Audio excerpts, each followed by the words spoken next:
Yeah, it's one of those days.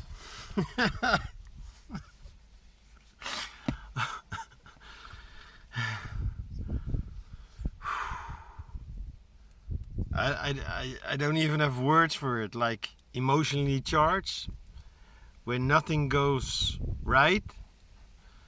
I was gonna say when nothing goes wrong. Where nothing goes? No, no, that's not it. But yeah, so I'm back home, uh, driving in my car again. Uh, I checked because there were some papers here, and I needed a place for my cup. I was looking for something to hold my camera, and pulled open the glove compartment, and then I saw, oh, I have another pair of glasses. Yet another pair of glasses. And I wanted to put it on, and the leg broke off. Like, what? It's one of those days. This morning I woke up.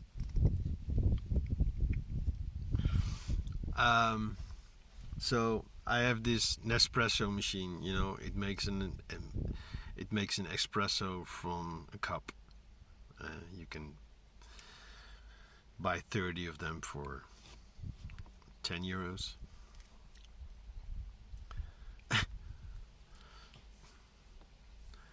That's a lot cheaper than buying at Coffee Lovers, because there I pay 4.40 for a double espresso.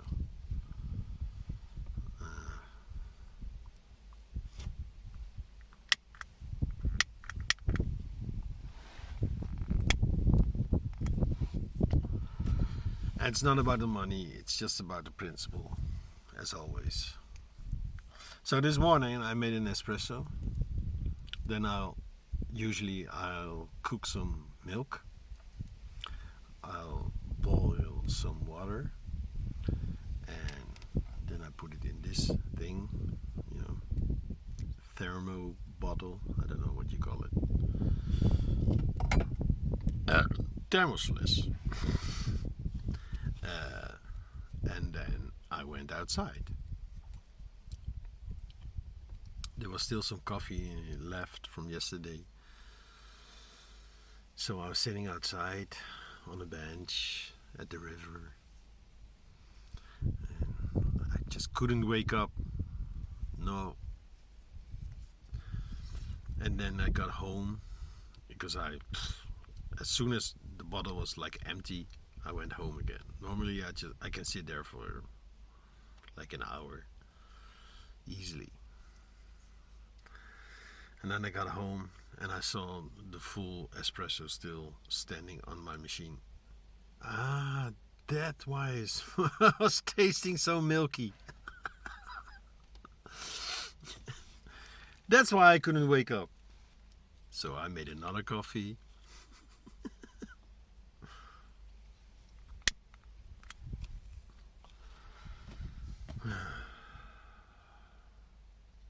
Still couldn't wake up. Then my friend Angela called. She's going through heavy shit with his ex. Well, soon to be ex-husband. Well, soon. Never mind the soon part. I think she mentioned wanting to divorce to me like a year ago. And then I think in October or something, she told him. And he's been doing all he can just to sabotage, to postpone. There's always something. And I already told her like months ago, listen, probably you just need to get a good lawyer, go to the judge, get it over with. And Yeah, a part of her claims, yeah, but that's not the way I want to do it, and blah, and I feel for him, and I don't. No, that's bullshit. Sorry. Uh, I told her a couple times, but no. You know, when people are, and me included, right? When we are in this in these stories, when we trapped in these stories, these self-made stories, pretty much no one can tell you, listen, it's just a story, get out of it. Change the script. You can change the script at any time. Really? Yes, really. Oh, really? Yes, really. Oh, really? Yes, really. Oh, really? Yes.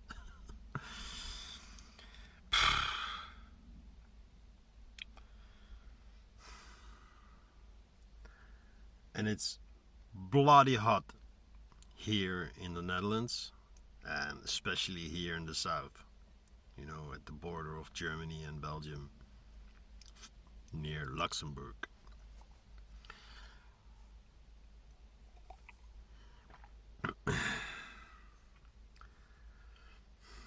And then I noticed, wow, this is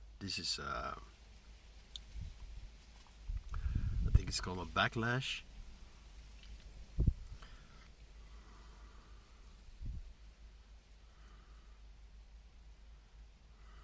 I was so hoping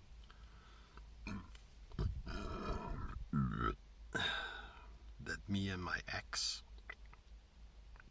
could talk again. And I felt like, yeah, there was some opening, and then bang. And I understand. I really understand.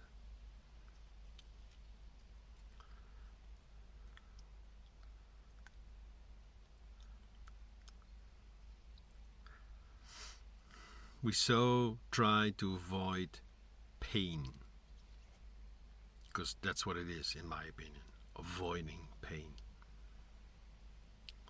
And I'm not saying we do this on purpose. No, no. So often we are not even aware that it is avoidance.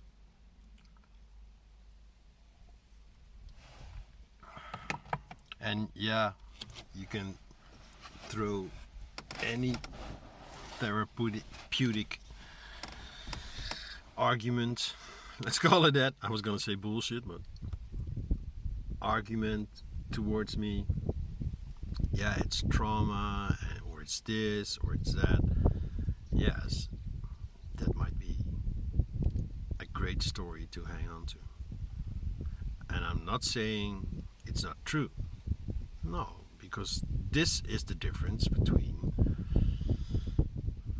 And I watched a whole video about it yesterday, about Maya, what it actually means. But this is the whole illusion. It's not that none of this is real. Well, it isn't. But it feels very real. We experience it as real. And there's no denying that. You can deny it all you want. Spiritual bypass. Everything. But in the end,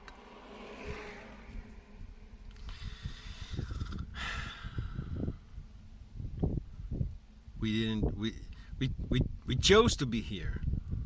At least that's the story I believe at the moment. We chose to be here.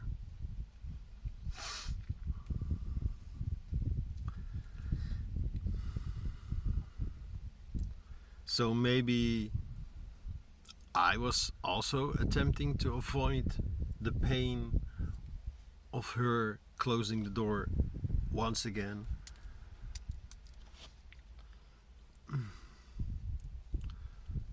Because it pains me. I think that's one of the stories. It pains me to see her lock herself up. Maybe because of recognition recognizing how I have been in survival mode for some part. I mean, in Thailand it was obvious. I didn't want to be in Thailand. But at the same time, I had fun. So once again, it's not one or the other. No. It's all at the same time. It's happening. Yeah. So at home, still getting to know my new laptop.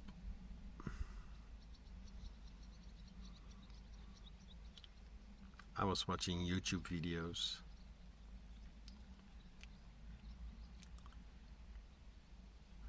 I switched to my musician account. I have not published anything yet on this account. It has like 100 videos of recordings, of ideas, of songs. But no, I don't feel I'm ready yet to start making like real music. Because it's just ideas, you know, it's hints. But I switched to this account because I have all these playlists, one of which is a playlist of the Bashing Schmumpkins. Smashing Pumpkins, yeah. And I felt like, okay, I'm gonna do some release, you know, play these songs because they remind me of the time I was in the band myself and had fun and something to cheer me up, maybe. I don't know. And then there was this video about someone, and this is like popular at the moment. First time listening to Björk. First time listening to what was the song called? Well, it's Björk performing with an orchestra.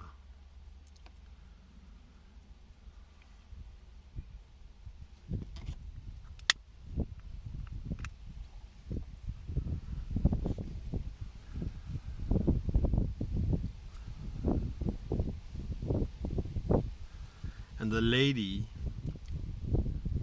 she is a vocal coach or something. I think I listened to another, not straight. I think I didn't go straight to the Björk song. I think I was listening to Daily Dave. I think his name is called.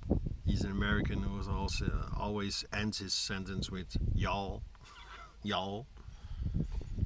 So let's listen to this song, y'all. Yeah, I think he was listening to Björk. And he got it because, you know, he is a composer. So he's listening and he's understanding and explaining a little bit.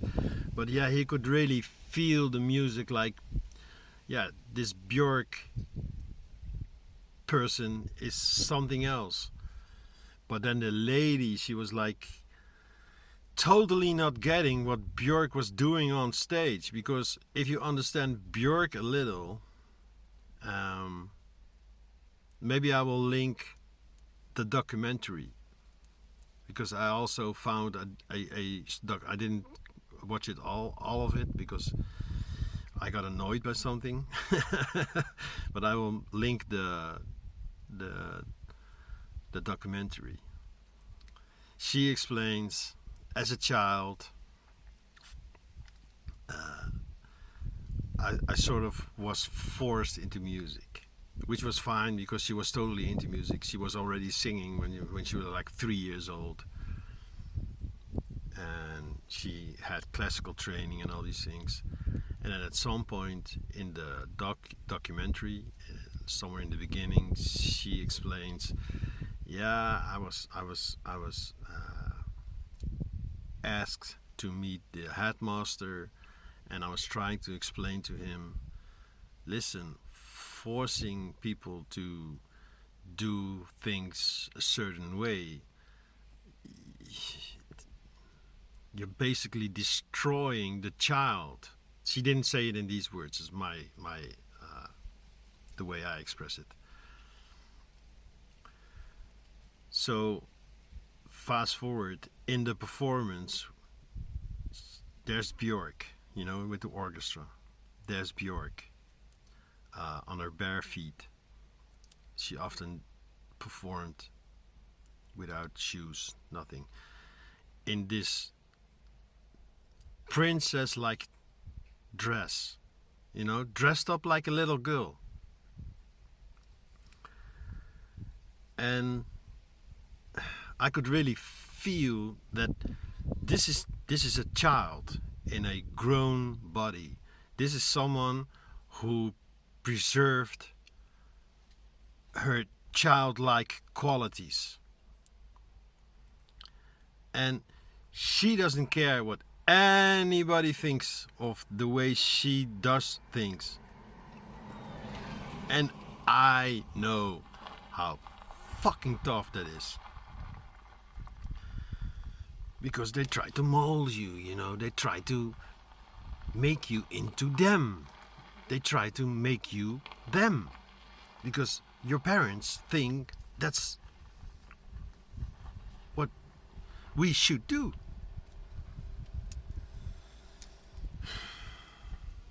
It's so freaking annoying. And I could see this child in a grown-up body enjoying, like, true joy, like from totally from within. Like, yeah, it's, if you see the video and you get what I'm saying, you will sense it too. I was in tears. I was like, wow. And then all these videos that popped up after, because once you see something, YouTube thinks you're interested. So first I'm listening this, and vocal coach this, and piano guy that, and everybody had their idea about Björk and this. I was like, don't you get it? You're not supposed to analyze what she's doing. You're supposed to just feel, Music is not theory.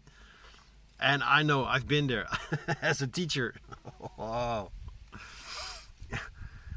Of course, it helps if you understand music a little. She had like classical training, so of course she understands music.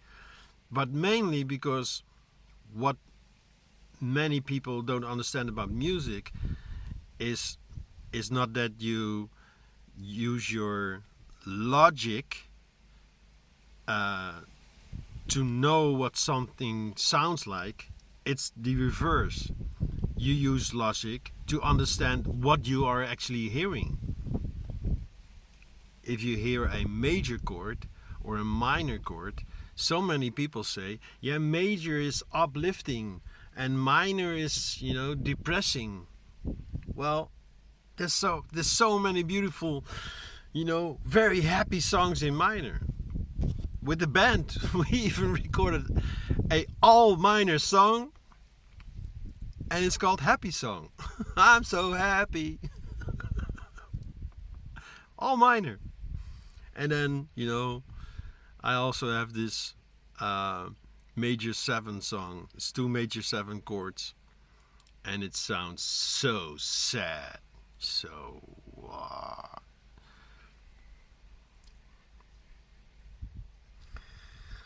yeah. So seeing Björk and then all these people analyzing her shit, analyzing her to shit. No, I was crying. I was really crying. I was like,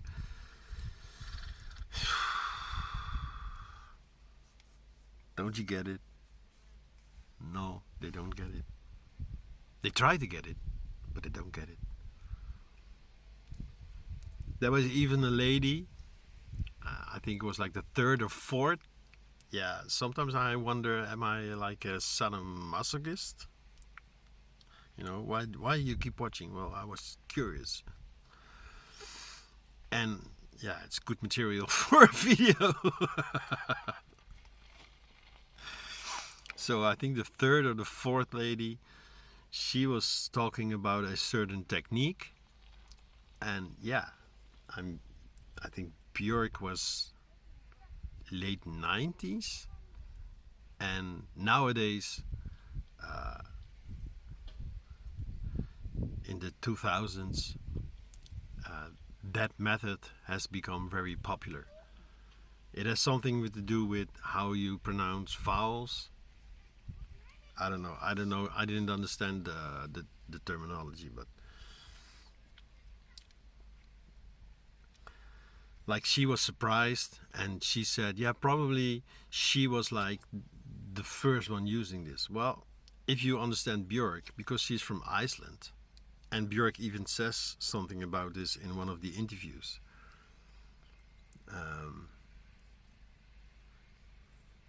She didn't. In Iceland, they have like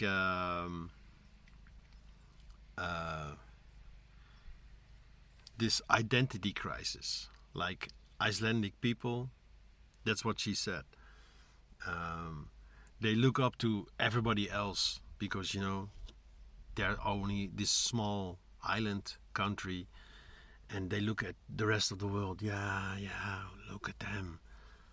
While Icelandic tradition, Icelandic music it's so rich, it's so different, it's so beautiful. They have this yodel kind of sound, and I guess they have this from the Inuit, the Eskimo. I think it's a mix. When you watch the TV series Vikings, you also get this powerful music. So why would you want to sound like Beyonce? I mean, Beyonce probably learned a trick and then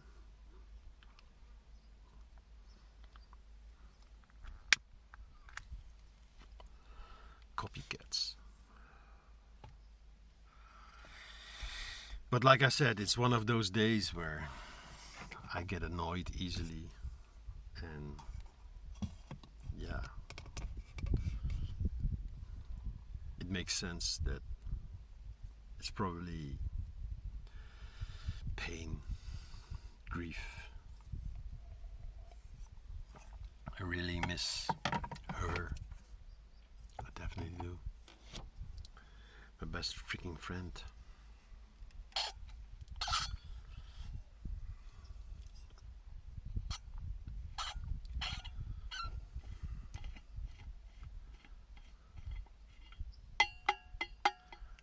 Yeah, another thing. Daily Dog was listening to a band.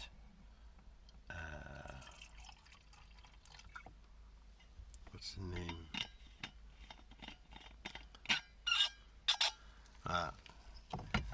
I will link all these things in the description and probably in the first comment.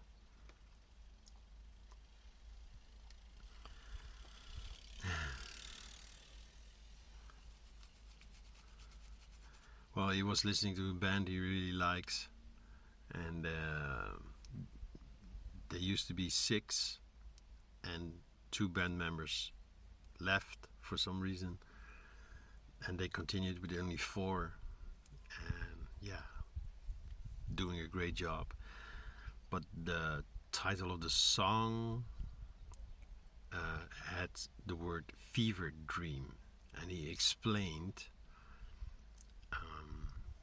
what fever dream actually means. And he explains this very well. I really like the guy. He's a bit of a weirdo, but I really like the guy.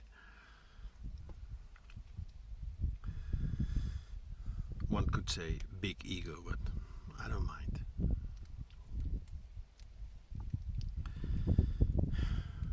There are way worse people.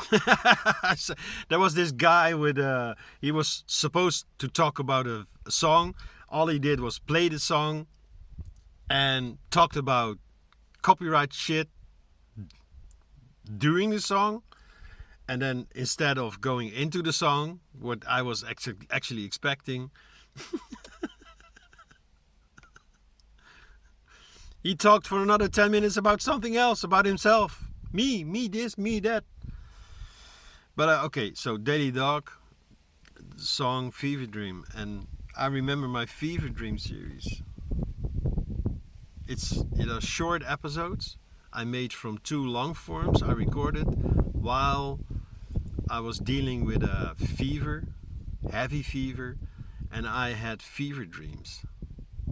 And that was a weird experience. And if you have not seen the series yet, or if you have already seen, I recommend you watch them again.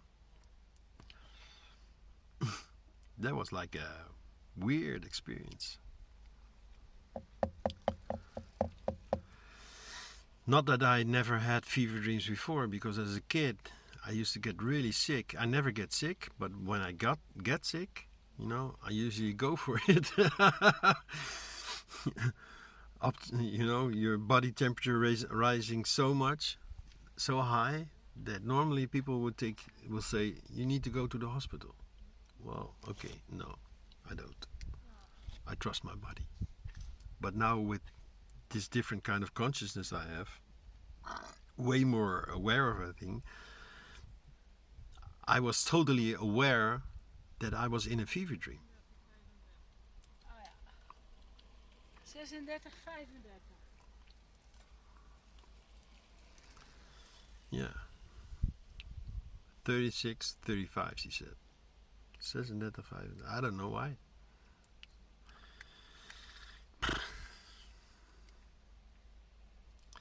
Yeah, that's I don't know if it's not related at all, but we Dutch, we first say the last number and then the first number. So in English you say 36, and when you write 3, 6.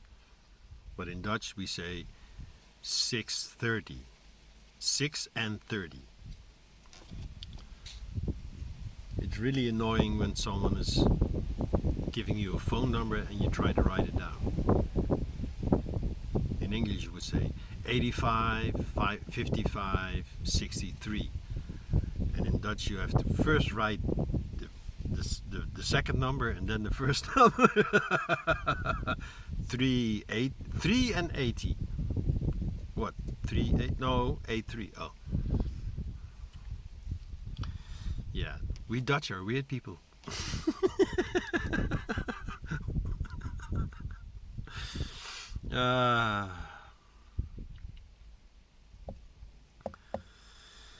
Yeah, and to top it off, there was this lady, this same vocal coach lady. She was listening to Pictures of You by The Cure. She was listening to it for the first time. And Pictures of You has this beautiful, prolonged intro. Like the intro is, it's slowly building up a story where you already go into, even before Robert Smith, I remember this name now, starts singing. Because that's the whole meaning of the song, it's not about the words. No, it's about pictures we create. And then she pauses the video before the intro ends, and she completely destroys the idea of the intro, because anybody who has not heard this song before either is now like, it's like a spoiler, something like this. Like, maybe mention it after listening to the song. But no, she pauses the song, she pauses the intro, does this long explanation about the intro and how beautiful, and yeah, fucked art. You completely destroyed anyone's first impression. Okay. I think that's enough aggravation for today. I'm fine. Just so you know. Don't worry about me. This is just one of those days. See you tomorrow.